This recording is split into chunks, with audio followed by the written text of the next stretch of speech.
Pertama kali saya kenal Dwi di diskotik. Dwi itu gebetan saya, bukan pacar. Halo Dwiku sayang. Pada zaman itu, saya kalau ke diskotik pulang harus selalu bawa cewek. Hukumnya wajib. Bawa barang nggak? Jadi saya ajak dia, nginek bareng, on bareng, ya kita pulang bareng ke hotel biasanya. Kebutuhan juga buat Dwi dulu ya. Habitat Dwi dengan narkoba, mungkin dengan seks juga, daripada pikir dengan yang lain, mungkin seperti itu untuk bertahannya. Di saat dia butuh seseorang, ya carinya Dwi gitu. Bukan dari hati ya, jadi lebih ke hawa nafsu jadinya. Wi, kamu tuh gimana sih Wi? Hah? Kenapa bisa hamil Wi? Kamu kan pakai pengaman. Wah, bingung banget tahu Dwi hamil, kok bisa gitu, asa nggak mungkin gitu. Kok kamu gitu sih? Kita kan sama-sama lakukan. Kok kamu nyalain aku aja? Saya masih di bawah umur gitu. Keduanya, wah saya hamil, keluarga gimana nih? Kalau punya anak, Ferry-nya gimana? Oke, Wi, aku akan bertanggung jawab Wi. Saya mau mengawini Dwi karena ya itu anak yang di dalam kandungannya adalah saya akuin anak saya. Akhirnya Kim udah lahir, baru kita hidup bareng nih gitu kan. Wi, ini anak kamu nih Wi, nangis mulu nih Wi. Aduh, lama amat sih di dalam. Urusin nih anak kamu nih, nangis mulu nih, gimana sih? Karena di Dwi-nya juga nggak ada simpati sebagai menghargai dia suami.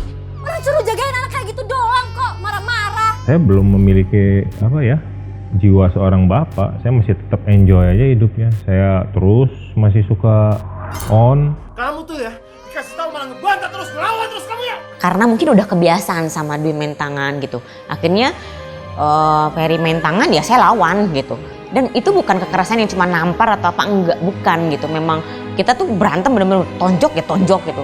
Adu jotos. Sampai pernah ada senjata tajam juga dari Dwi. Gila ini gua diperlakukan seperti ini, lawan lagi. Nah itu nggak ada kasih dari Ferry gitu. Kalau sabu ya buat saya bawaannya, saya nggak bisa menguasai diri saya sama sekali. Emosi aja yang ada.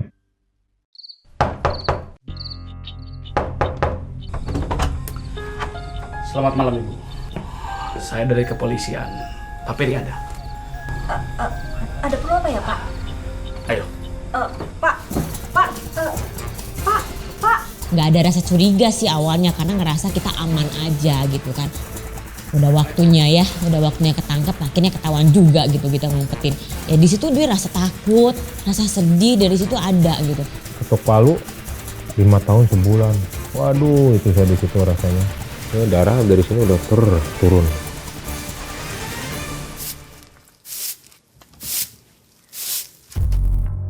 Ya secara fisik waktu ketemu badan sih boleh besar ya. Cuman siapapun yang masuk ke sana rasa takut itu ada. Ngeri iya, takut iya, keringat sampai keluar keringat dingin iya. Sebelum keluar blok itu di dalam blok sudah terlihat ada gelagat-gelagat yang kita bisa baca begitu. Ada sekumpulan orang menanti di gerbang masuk menunggu warga baru masuk. Mereka perhatikan salah satunya adalah Ferry.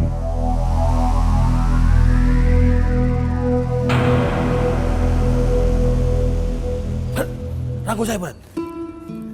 Dia bilang, "Berat, rangkul saya." Kemudian juga saya bisikan buat Ferry, tolong berlaku bahwa kita seperti teman lama. Jadi kami berpelukan. Yang semata-mata mau saya sampaikan pesan buat warga di sana bahwa Ferry itu adalah kawan saya. Kang, ayo saya kenalin sama temen. Iya Kang. Kamu nggak usah takut, nanti bilang aja, kamu teman saya waktu di luar. Oke siap Bang. Sampai saat itu saya belum tahu itu siapa orang. Mau nggak mau saya harus hadapi semua ini kan. Waduh, kalau diingat-ingat lagi, bisa gila gue 5 tahun sebulan di sini. Di kamar kita ada satu aturan. Kalau masuk kamar kita tidak boleh merokok, harus ikut ibadah setiap hari. Selain ibadah di kamar jam 6 pagi, mengikuti ibadah di gereja setiap jam 9.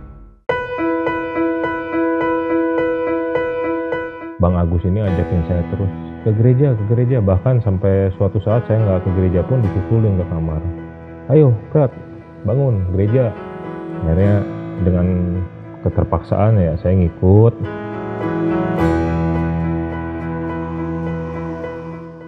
satu sisi saya melihat, saya nanya, "Bang, putusan berapa bang?" 14 tahun. Wow, saya bilang.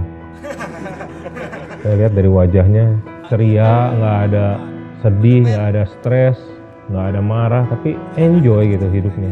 Saya bingung nih orang kok bisa gini ya, hebat amat. 14 tahun tapi bisa menikmati semua lingkungan yang ada di dalam penjara. Saya sempat nanya, "Bang, ya apa rahasianya bang?" Diajak saya ke kamarnya kalau nggak salah kayak gitu. "Berat, ini rahasianya." Saya tunjukin satu Alkitab. Dan respon saya waktu itu cuman dingin, karena saya belum tahu apa itu sih isi Alkitab, karena saya belum membaca sepenuhnya. Mencoba mensyukuri apa yang ada pada saat itu, menerima keadaan, kondisi apapun itu nggak gampang. Saya mencoba semaksimal saya untuk bisa menerima dan mensyukuri apa yang ada di depan mata saya. Ferry ini sebagai satu warga yang mempunyai kesungguhan lebih lah dibanding dengan warga yang lain. Pertama, dia bangun tidak harus dibangunkan.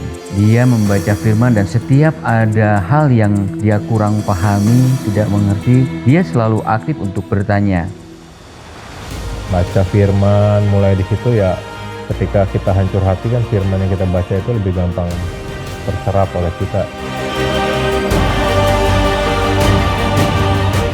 Nah disitulah saya ngerasain, iya nih, apa yang diperkatakan di dalam firman Tuhan itu benar-benar hidup dalam hidup saya, jadi nyata gitu.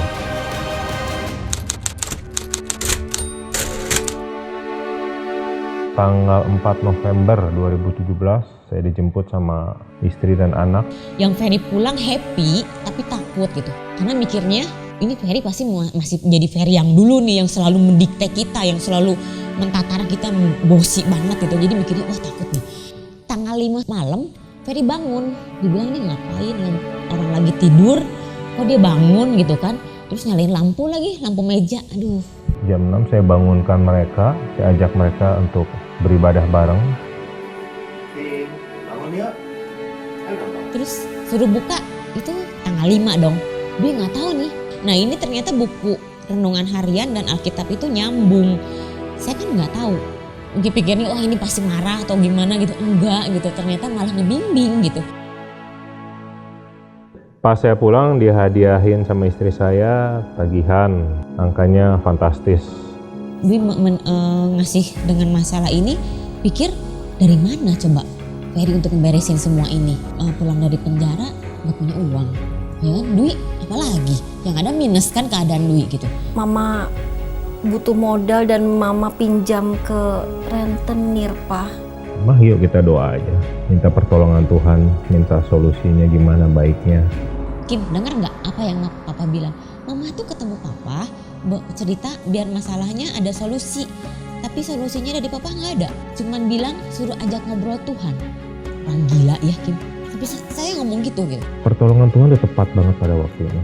Dia sediakan apa yang kita butuhkan. Di saat yang tepat pula itu hitungan menit. Tuhan bereskan semua. Karena kita mau membuka hati. Yang mau disampaikan buat Tuhan, Tuhan nggak melihat siapa. Tuhan nggak melihat masa lalunya anak-anaknya. Tapi Tuhan ngambil. Tuhan nggak pernah lihat anak-anaknya dari mana asalnya. Justru Tuhan datang itu untuk cari anak-anak yang hilang. Dan baru kemarin Tuhan izinkan, emang kerinduan kita untuk bisa nikah di gereja, khususnya bukan untuk di restoran atau pesta, bukan, tapi di rumah Tuhan. Tuhan kabulkan semua itu kemarin tanggal 16 Februari. Wah, luar biasa itu, sukacita banget.